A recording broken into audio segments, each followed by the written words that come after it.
pass it on for 1,000. The diagram compares sexual and asexual reproduction of organisms. Sexual reproduction involves two parent organisms, both of whom pass on half their genetic code. Oh, that sounds like what we were talking about before. Asexual reproduction results in clones of a single parent organism. Which of the following is not true? Guys, watch out for not true. I call it a snake in the grass. If we're looking for what's not true, that means we're looking for the lie.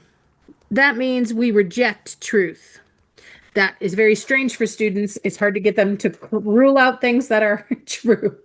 Okay. So, A, tubers reproduce using asexual reproduction. What do you think? Should I rule that out because it's true, or should I leave it around because maybe it's a little false and it's suspect? We suspect it might be wrong. Can we look at the diagram first?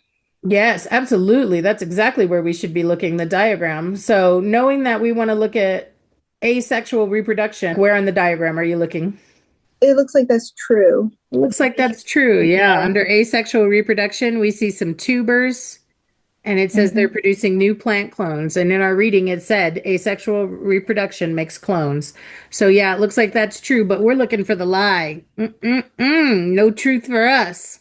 Okay. Pollinators aid in the process of sexual reproduction. That looks like that's true too. What made you think that? Tell me where in the diagram you were looking. Pollinators aid in the process of. For the sexual reproduction, I see the bee. Yes, a bee is a pollinator.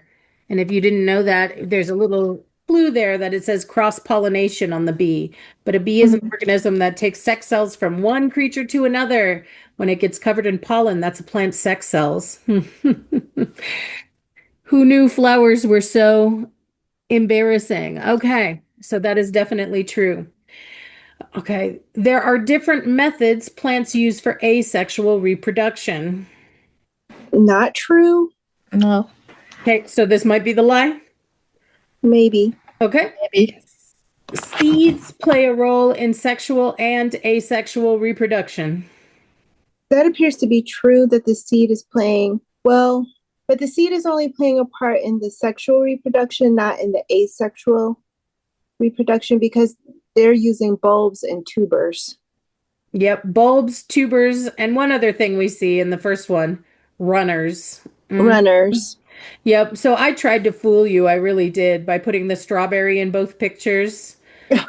Yeah, because strawberries have seeds, right? Yeah, that's true. But I'm a I'm not jerk. thinking of them like producing Yeah, but the because seeds they're aren't the actual part that makes the new life. It's the runners that right. make the new life in asexual reproduction. Beautiful. Yes.